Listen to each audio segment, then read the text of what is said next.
കടമെടുപ്പുമായി ബന്ധപ്പെട്ട് സുപ്രീം കോടതി വരെ പോയി നാണം കെട്ട് വന്നിരിക്കുകയാണ് കേരളം. ഇതോടുകൂടി ഇപ്പോഴത്തെ ധനമന്ത്രി കെ.എൻ. ബാലഗോപാൽ പെട്ടിരിക്കുകയാണ്.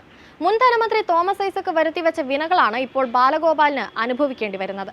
എന്തായാലും കടം വന്ന് കുമിഞ്ഞു കൂടിയതോടെ ഐസക്കും ബാലനും പിണറായിയും തമ്മിൽ അടിയായിട്ടുണ്ട്. മുഖ്യമന്ത്രിയും ധനമന്ത്രി കെ.എൻ. ബാലഗോപാലും തമ്മിൽ അഭിപ്രായ ഭിന്നതയ്ക്ക് വഴിമരുന്നിട്ട് തോമസ് ഐസക്കിന്റെ മാനസപുത്രനായ കിഫ്ബിയുടെ പ്രവർത്തനം അവസാനിപ്പിക്കാനുള്ള ഒരുക്കങ്ങൾ ധനമന്ത്രാലയത്തിൽ ആരംഭിച്ചു. കേന്ദ്ര സർക്കാർ കിഫ്ബിക്കെതിരെ കർശന നിലപാട് സ്വീകരിച്ചതാണ് പ്രധാന വെല്ലുവിളിയായത്. കടുത്ത സാമ്പത്തിക പ്രതിസന്ധിയാണ് കിഫ്ബിയെ പ്രതിസന്ധിയിലാക്കിയത്. കിഫ്ബി ഫണ്ട് വിനിയോഗത്തിൽ കർശന നിയന്ത്രണം കൊണ്ടുവരാനാണ് സർക്കാർ ധാരണ. 82,342 കോടി രൂപയുടെ 1073 പദ്ധതികൾക്കാണ് കിഫ്ബി ഇതുവരെ അനുമതി നൽകിയിട്ടുള്ളത്. കൂടുതൽ കടമെടുക്കുന്നതിന് അനുമതി തേടി സുപ്രീം കോടതിയെ സമീപിച്ച കേരളത്തിന് തിരിച്ചടിയായത് 2016 മുതൽ 2020 വരെ എടുത്ത അധിക കടമാണ്. 2016 മുതൽ 2020 വരെ ഐസക് ആയിരുന്നു ധനമന്ത്രി. ഈ കാലയളവിലെടുത്ത അധിക കടം പിന്നീടുള്ള വർഷങ്ങളിലെ കടപരിധിയിൽ കുറവ് വരുത്താൻ കേന്ദ്രത്തിന് അധികാരമുണ്ടെന്ന് സുപ്രീം കോടതി വ്യക്തമാക്കി. 2021 മുതൽ വെട്ടിക്കുറച്ചത് 26,619 കോടിയുടെ കടപരിധിയാണെന്നും സുപ്രീം കോടതി പുറപ്പെടുവിച്ച ഉത്തരവിൽ വിശദീകരിക്കുന്നുണ്ട്. കേരളത്തിലെ ധനകാര്യ മാനേജ്മെന്റിലെ കെടുകാര്യസ്ഥത കാരണമുണ്ടായ ബുദ്ധിമുട്ട് പരിഹരിക്കാൻ ഇടക്കാല ഉത്തരവ് പുറപ്പെടുവിക്കാൻ കഴിയില്ലെന്നും സുപ്രീം കോടതി ഉത്തരവിൽ വ്യക്തമാക്കി.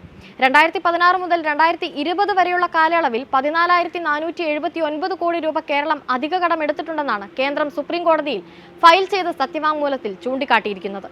ഇത് കിഫ്ബിയിലൂടെ മാത്രം എടുത്ത കടമാണെന്ന് കേന്ദ്ര സർക്കാർ വൃത്തങ്ങൾ ചൂണ്ടിക്കാട്ടി. ഇതിനു പുറമെ മറ്റു മാർഗങ്ങളിലൂടെയും സംസ്ഥാനം കടമെടുത്തിരുന്നു.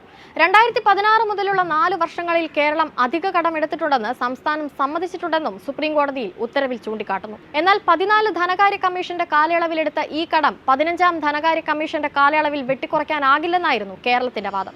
എന്നാൽ 15ാം ധനകാര്യ കമ്മീഷന്റെ തുടക്കം മുതൽ കേരളത്തിന്റെ കടപരിധിയിൽ വെട്ടിക്കുറവ് വരുത്തുന്നുണ്ട് എന്ന കേന്ദ്രവാദം സുപ്രീം കോടതി തങ്ങളുടെ ഉത്തരവിൽ ചൂണ്ടിക്കാട്ടിയിട്ടുണ്ട്. 2021-22 സാമ്പത്തിക വർഷത്തിൽ 9,197.15 കോടിയും 2022-23 13,067.78 കോടിയും 2023-24 4,354.72 കോടി രൂപയുമാണ് കടപരിധിയിൽ വെട്ടിക്കുറവ് വരുത്തിയിരിക്കുന്നത്. ഫലത്തിൽ തോമസ് ഐസക് ധനകാര്യമന്ത്രിയായിരുന്നപ്പോൾ എടുത്ത അധിക കടത്തിന് രണ്ടാം പിണറായി സർക്കാരിന്റെ കാലത്തെ കടപരിധിയിൽ 26,619 കോടിയുടെ വെട്ടിക്കുറവാണ് കേന്ദ്രം ഇതുവരെ വരുത്തിയത്. ഒരു ധനകാര്യ കമ്മീഷന്റെ കാലയളവിൽ സംസ്ഥാനം കൂടുതൽ കടമെടുത്താൽ അടുത്ത ധനകാര്യ കമ്മീഷന്റെ കാലയളവിലെ കടപരിധിയിൽ കേന്ദ്ര സർക്കാരിന് കുറവ് വരുത്താമെന്നാണ് തങ്ങളുടെ പ്രാഥമിക വിലയിരുത്തലെന്നും സുപ്രീം കോടതി ചൂണ്ടിക്കാട്ടി.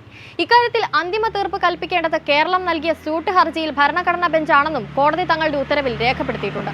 ഭരണഘടനാ ബെഞ്ചിൽ പോയിട്ട് കാര്യമില്ലെന്ന് സർക്കാരിനറിയാം. കിഫ്ബി വഴിയെടുത്ത കടം പൊതുകടത്തിൽ ഉൾപ്പെടുത്തിയ കേന്ദ്ര നടപടിയും കേരളം സുപ്രീം കോടതിയിൽ ചോദ്യം ചെയ്തിരുന്നു. കടമെടുക്കാൻ സംസ്ഥാനങ്ങളെ അനുവദിക്കുന്ന ഭരണഘടനയുടെ 293 അനുച്ഛേദവുമായി ബന്ധപ്പെട്ട വിഷയമാണിതെന്ന് ജസ്റ്റിസുമാരായ സൂര്യകാന്ത്, കെ. വിശ്വനാഥൻ എന്നിവർ ഉൾപ്പെട്ട രണ്ടംഗ ബെഞ്ച് ചൂണ്ടിക്കാട്ടി.